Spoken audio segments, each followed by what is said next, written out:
مرکزی joint secretary Pakistan Tehreek Insaf اور امیدوار اسمبلی حلقہ 6 چودھری اسحاق طاہر کا حلقہ انتخاب چناری چکوٹھی کے نوائی گاؤں، موڑا صادق، کھائی گراں، سربن، جسکول اور دیگر علاقوں کا دورہ۔ مختلف جگہوں پر جا کر فاتح خوانی اور لواحقین سے اظہار تعزیت کیا۔ اپنے دورے کے دوران پارٹی کارکنوں سے ملاقاتیں بھی کیں۔ میڈیا سے گفتگو کرتے ہوئے اسحاق طاہر کا کہنا تھا کہ جہلم ویلی میں پسماندگی اپنی آخری حدوں کو چھو رہی ہے۔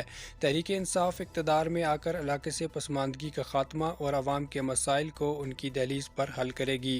انہوں نے مزید کہا کہ عوام چلے ہوئے کارتوسوں کو دوبارہ نہیں آزمائیں گے۔ اگر عوام نے موقع دیا تو علاقے کی بھرپور نمائندگی کا حق ادا کروں گا۔